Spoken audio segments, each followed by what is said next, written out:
Tue whaatalo whaatol whaapoponga o tala fau mai le si ufonga o le lau mua. Na whailo i atu le tuputa maita e Māori o te ariki nui kueni na waihono i te pō, iapele ni Seviliamu, i le maota la ngā tupu, i le Windsor Castle i Peretania. Na saunoa rā hui papa, le so upo le kingitanga, o le taimi mo mole u whailo i atua i se tupu o Māori, i se sui o la ngā tupu i Peretania, i lea maota. O le whono mo mole a le tuputa maita e Māori, ma le ai ngā tupu a Peretania. Talona avea matupu e sui tūlanga i lona tamā, o kingi tu heitia po o te tau, te whero le fitu, ina ua tu umalo i le aso tolu se fulo au kuso lua wheloa whaa. Na whaari e se pepa o wha matalanga, e te leni mata upu ese na whaatala noa ina i lea wheloa inga, ai maisa le talitonunga mausali o te ariki nui. I le pawa ma le malo si anga o lo iaile sila fia o tangata anu upu o tangata o le ele, e mawhaiona fesosoani, e fofo, pe tali atua i nilu i tau, o a fiese o si o manga o le lalangi, whaatase ma le soifuanga lau tele o tangata. O lo iai te ariki nui lo ne tona le vai sonei. E awai le patipatinga o le 50 tausanga o le whaala putuputonga o le King's Trust, le ana whaatuina i le tupo sa lesa. Na sauna le minister whaatawa inga Todd McLeay, e ilona talitununga o le a whaasilsila le malo le United States, se su enga i nei vai aso lumana i nei, i olo whasima moia New Zealand ma Australia, i e whaatawa atu i tutono le atunu. Na whaapopo ina le numero olo whaatawa atu whasima moia New Zealand. I le United States nei tau sanga utua nai, e au fieli silia ma leono se lau miliona Tala o ano o mamoe i le luafilua 5. Olo i ele manato le minister, e yeise su enga sui le malo le United States. Mofi whaatawa inga, ini whaatino ngai whaapea i le tal fea ngai, ai o se awala e toi whaafia ne ai tiu te fou, ia ua whaingol whaamsinonga sili, o ni whainga e le tusai maltola fono. Na saunoa McLeay, sa tala noa sui o lana matanga luenga, ma sui o whaatawa inga le United States, ma whaamanatu atu i ai, ele lei tele o loa New Zealand, ma alo sosani na ia whaatup tele ina fi whaatawa inga, po le maketi mō mamoe, a wale au whailafu manu i le United States.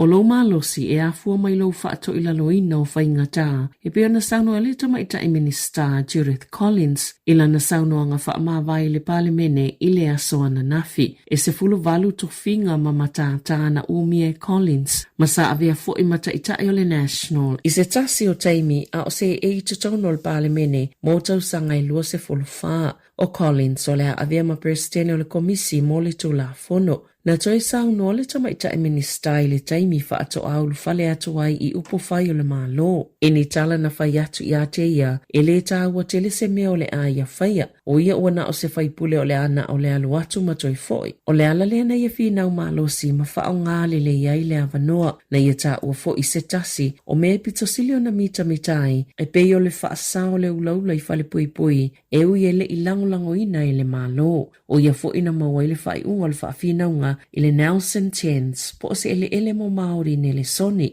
Talo mai le se fulu ono tausanga o whai whinaunga le whaamsnonga, ma le se lau valu se fulu o tausanga o le whai mea tonu. Sa ia ave le whaamalo i le palemene, ona o le tau mau le langolango mo le saolotonga Ukraine, sa whailo fo i le tau mau peo lana langolango, i ana saunonga ina whai le taimi, na ngoto i le va o le HMS Manawanui Sāmoa, sa ia ina ai whaopunga whailonga lanu, ma le ma whau na la lafo i tangata, e whaasanga i le itu pao tamaitai. Sa ia whaafitaia le fonga whatalai Jerry Brownlee, Shane Retty, ma Nicola Willis, ona olola tau langolango i a te ieni taimi pito sile o na whainga tā. Ina ua avea o ia ma taitai o le National i le lua whelua se fulu o le taitai lo na tolo le vaenga i taimi a o i le itu o ngai i le taimi le COVID-19, mani nai masina a ole i whaia le whainga palo titele. Na tūtula la i lātou sānu fuia le poto whelafulafua inga le palemene ina ua mai le saunoanga Collins, Sophie Don Prash,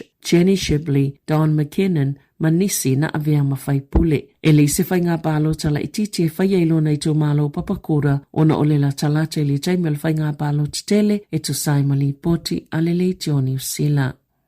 Sa ilo le malo pe te tau na wa le whaasolongo le tāpuninga o le polokalame o le a o ngā fua university pe tai e whaisi whainga tā tele ma whai ai whai unga e whaamuta atoa lawa i se taimi e tasi pe ona tā ua le Legion New Zealand. O le a polisi e au fie le tau a o ngā tamaiti tau sanga tolu ma o le a le au fie le paketi le whaaoli o le mai. Na sau no le ministai le asolua o le polisi le na amata le whainga malo le leipa i le lua office fulfitu sa o ngā fuaita mai ti university le tausanga mua amata mai le tausanga lua office fulvalu ai na sifil whainga malo so whaatasi lo o iei nei i le tausanga lona tolu amata mai le tausanga taluai lua afi lua lima na sauno le ministawa o ngā maululunga Benny Simmons e le eise folfolanga na whaia le whaatupenga o ia o onga e iei lava suinga mai le tausanga i le tausanga mai le paketi i le paketi ma ele o se mea fo inauna ina ita mai tina ia sue na sauno albalimia Christopher Luxon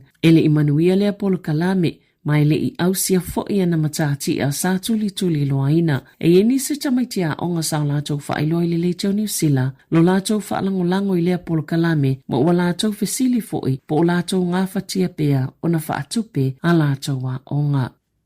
I se saililinga fōu po se Paul a le Taxpayers Union Courier na molima wina ile pa ua le langolango mo pa anga le National le Act ma le New Zealand First peitai o lo iei pia le whainu merem whaiona taita iai se whainga malo o wha amaumaunga ia na wha alaulo ina le solua ma na ta wai e ono lua no fōa lātou te mawaina peitai o pa u ese le tolu talu mai le masino a perila wha atustusai le 5 a le itua ngai le ua wha aupopoina le tolu no fua. Tumau peona mawalunga atu le langolango mo le leipa. E le tolu tasi tesi ma le iwa pasene peitai, e tasi tesi ma le 5 maka ua pa uai, mai le sa ili ngā taluai. E tesi ma le 2 maka na whaopopo mo le National. Tula i mai i le tolu se fulu pasene, tasi tesi ma le 2 maka na pa uai le langolango mo le New Zealand First. Tula i mai le sifulu tasi tesi ma le 5 pasene, e lo na whale Green, e tasi tesi ma le 2 maka na whaopopo, tula i mai le 2 tesi ma le 5 pasene, ao le Act e 2 tesi ma le 5 maka na pa uai, matula i mai le 1 tesi ma le 5 pasene, maenga whaopwhaia Māori e tasi tesi ma le 5 maka, na se iti ai, i le 4 tesi ma le tasi pasene, toi se iti ele langolango mo Christopher Luxon, i le 2 tasi tesi ma le 5 pasene, a e pa u i le sifulu 2 pasene, mo Chris Hipkins. I le taitai e pito silio na langolango ina e tau na avia mapale mia, lo na tolu vawasa mana e Winston Peters, i le sifulu tasi tesi ma le 1 pasene.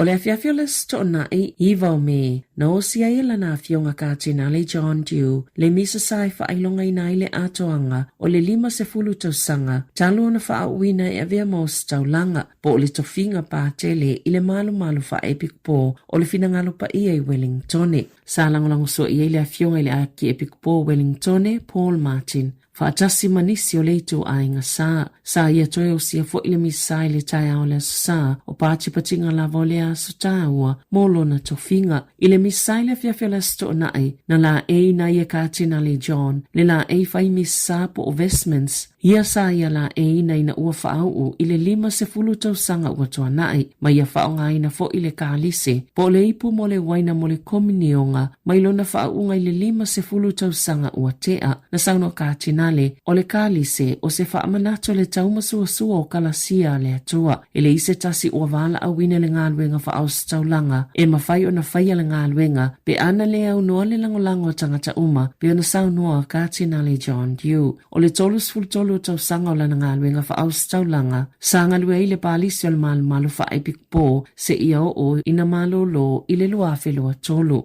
Na taualunga le aso i le iputi ma le tipinga o keke tolu e le ngata o le keke o le 5 tausanga o le tofinga o staulanga le fionga kātina le John ai whaapea fo i keke o la aso soifua ma aki epic po Paul Martin le ai pa u whaatasi i le aso 5 o me. O le tausanga taluai na o kātina le John Dew le New Zealand sa o fie le filifilinga o le tamapa ia le na tofia i le fionga po peleo. Ia tunu i fafo, na te ena le palemia o Beritania kia stama ni wala au lea solua i wha mawai, na sa ia saunua i minista e whaawau peo na avea ia mataitai, e ui sa whaapopo pea le numero finangalo, ina ia whaatulanga se taimi alu ese ai, talua ile pa upo o le whaia ina ile whainga palo ta whaaloto i whale, e toa wha minister na whaailoa lo la tau langlango ina pea o ia, e le atoa le lua tau sanga, talo na tula i mai star mai le tofi taitai, ai o stasi leo whaia ina pito silo na wha le tono, alana vahenga wha up whaia le leipa, a whaia e ave esea stama, pe wha amalu sia fu ina wha atulanga sia soe alu ese ai, e ele manato nisi, e ono se e iane le minister so i fomalo loina, West Streeting e sui tūlanga i ai. I alonga, o tofia Sir Graham Henry o se tasi ngā lulue ma Dave Rennie i le filifilinga o le olopeleki, na whaia o ngā Henry i le olopeleki, mana siampini ai i le ipolalangi i le luafes fultasi, e valus fulvalu manu malo le olopeleki, i le taimina whaia o ngā Henry, i alonga whaitaulia se lau ma le tolu, i le vao le luafe ma le wha, ma le luafes fultasi, sa fesosoani Henry i whaia o ngā o le Black Ferns, i tāpena ngā le au ma le ipolalangi a tamaitai, ma Sāmoan malo i New Zealand tau sanga luafe lua lua, o le alonga whaitaulia mua mua le olopeleki, e aloi mawhalani i kalai estete i le aso whao i o lai. Tala whauia mai le si ufonga le lau mua, mo le nei awa uli.